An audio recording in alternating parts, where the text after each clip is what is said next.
Hi children, இப்போ exercise 4.1ல fifth one பார்க்கலாம். If a car is sold for rupees 2 lakhs from its original price of rupees 3 lakhs, then find the percentage of decrease in the value of the car. So என்ன கேட்டிருக்காங்க அப்படின்னா ஒரு காரோட original price வந்து 3 lakhs. ஆனால் அவங்க இப்போ எவ்வளோக்கு சேல் பண்ணுறாங்க 2 lakhsக்கு சேல் பண்ணுறாங்க. அப்போ எவ்வளோ கம்மியாக சேல் பண்ணுறாங்க 1 lakh rupees வந்து இப்போ கம்மியாக வந்து சேல் பண்ணுறாங்க. அப்போ அந்த 1 lakh rupees அப்படின்றது எத்தனை பர்சன்டேஜ் அப்படின்னு கேட்குறாங்க. ஓகேவா? ஸோ இப்போ கண்டுபிடிக்கலாமா? So price of the car வந்து rupees 3 lakhs. Selling price of the car rupees 2 lakhs. So decrease in the value of the car வந்து எவ்வளோ? ஸோ இதுலேருந்து இதை வந்து நம்ம வந்து சப்ராக்ட் பண்ணுறோம். ஸோ 3 lakhsலேருந்து 2 lakhs சப்ராக்ட் பண்ணால் நம்மளுக்கு கிடைக்க போகிறது ஸோ 1 lakh. ஸோ இதுதான் வந்து டிக்ரீஸ் வேல்யூ. ஸோ இதுக்கு தான் நம்ம வந்து பர்சன்டேஜ் வந்து கண்டுபிடிக்க போகிறோம். ஸோ இப்போ என்னது percentage of decrease in the value of the car எவ்வளோ? இந்த 1 lakh டிவைடட் பை எது நம்மளுடைய ஒரிஜினல் ப்ரைஸ் வந்து எவ்வளோ 3 lakhs. ஸோ 3 lakhsக்கு தான் இவ்வளோ 1 lakh வந்து குறைஞ்சிருக்கு. இன்ட்டு பர்சன்டேஜெலாம் என்ன சொல்லியிருக்கோம் 100ஆல் மல்டிப்ளை பண்ணணும். ஸோ இந்த ஃபுல் ஜீரோ டிவைட் ஆகிடுமா? அடிச்சிடலாம். ஸோ 3 வந்து 100ல் டிவைட் பண்ணோம் அப்படின்னா 3 times 9 பேலன்ஸ் 1, மறுபடியும் 3 times 9 பேலன்ஸ் 1. ஸோ 33 1/3%. ஸோ 33 1/3%. 100 எப்படி 3ஆல் டிவைட் பண்ணணும் நம்மளுக்கு எல்லாருக்குமே தெரியும். அதனால சிம்பிளாக போட்டேன். So 3 times 9 balance 1 10. So 3 times 9 balance வந்து 1. ஸோ கோஷன்ட்டை வந்து 33 போட்டோம், ரிமைண்டரை மேலே போட்டுட்டு கீழே டிவைசரை போட்டோம். ஸோ 33 1/3%. ஸோ இதுதான் இதோட answer. Next 6th one. If the difference between 75% of a number and 60% of a number is 82.5, then find the 20% of that number. ஓகேவா? ஒரு நம்பர் அந்த நம்பரோட 75%க்கும் 60%க்கும் இடையில இருக்க டிஃபரன்ஸ் வந்து எவ்வளோனா 82.5%. அப்போனா 20% ஆஃப் த நம்பர் என்ன அப்படின்னு கேட்டிருக்காங்க. ஸோ நமக்கு வந்து நம்பர் தெரியாது, அதனால அந்த நம்பர் என்னன்னு வச்சுக்கலாம்னா எக்ஸ் அப்படின்னு வச்சுக்கலாம். Let the number be x. So நம்ம எக்ஸ்ன்னு அந்த நம்பரை வந்து எடுத்துக்கிட்டோம். ஓகேவா?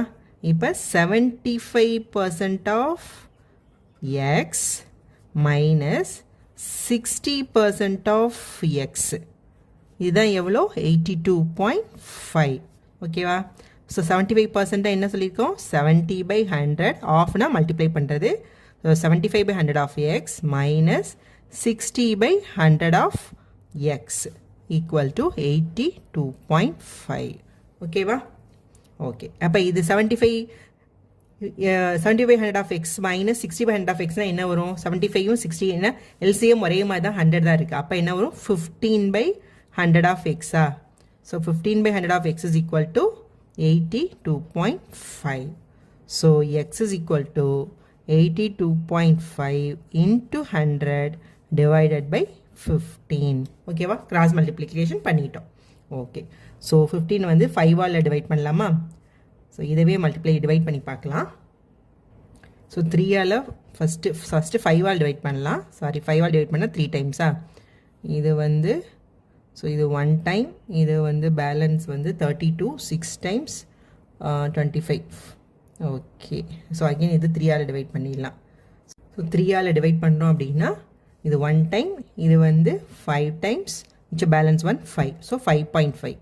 So 5.5 into 100 equal to 550. So அந்த நம்பர் வந்து என்னது? So number X is equal to 550. ஓகேவா? இப்போ நம்ம என்ன கண்டுபிடிக்கணும்? கொஸ்டின் என்ன கேட்டிருக்காங்க 20% ஆஃப் தட் நம்பர் கேட்டிருக்காங்க. ஸோ நம்பர் வந்து 550.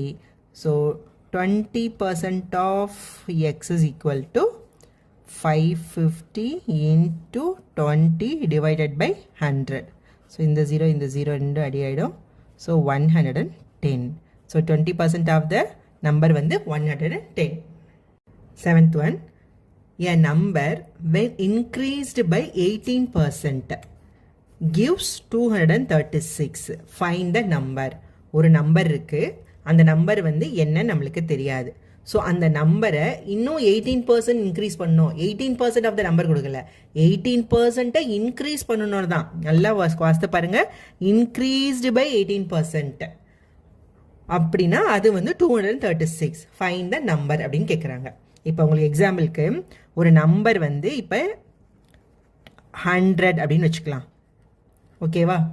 இதில் 10% ஆஃப் நம்பர் அப்படின்னா என்ன வரும்? So 100 into 10/100. ஸோ அது டிவைட் ஆயிடுச்சுன்னா 10. ஓகேவா? 10% ஆஃப் த நம்பர்னா தான் உங்களுக்கு 10.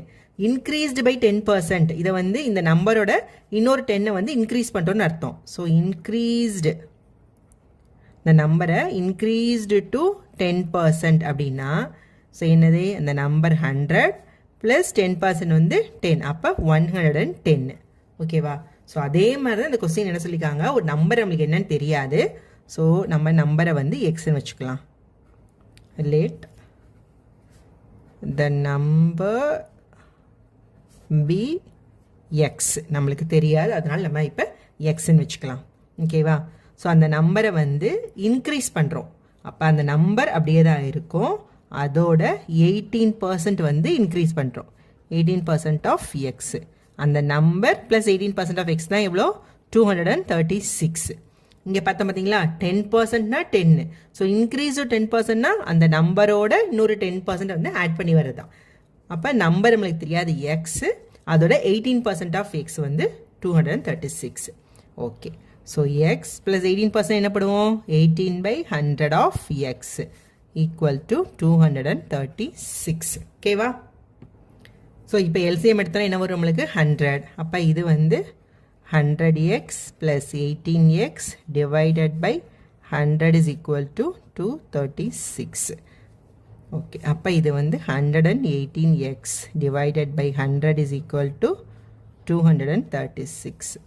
So 118x is equal to 236 into 100. மேலே இதுக்கு கிராஸ் மல்டிப்ளிகேஷன் கீழே போட்டிருக்கணும், விட்டுட்டேன். So x is equal to 236 into 100 divided by 118. ஸோ இது ஏன் நான் டிவைட் பண்ணாமல் இருந்தேன்னா இது ஈஸியாக டிவைட் ஆகுன்றதுக்காக தான். ஸோ இது வந்து 1 டைம், இது வந்து 2 டைம். ஸோ வேணா போட்டு பாருங்கள். 118 இன்ட்டு 2 வந்து 16, பேலன்ஸ் 1, 213, 2. ஓகேவா? அதனால தான் நான் இங்கேயே வந்து என்ன பண்ணல, உங்களுக்கு டிவைட் பண்ணலை. இதையே டிவைட் பண்ணி 2ஆல் டிவைட் பண்ணி கொண்டு வரலாம். பட் ஏன் பண்ணலைன்னா இங்கே ஈஸியாக டிவைட் பண்ணுறதுக்காக தான். அப்போ அந்த நம்பர் வந்து 200. என்ன கேட்டிருக்காங்க? ஃபைண்ட் த நம்பர் தான் கேட்டிருக்காங்க.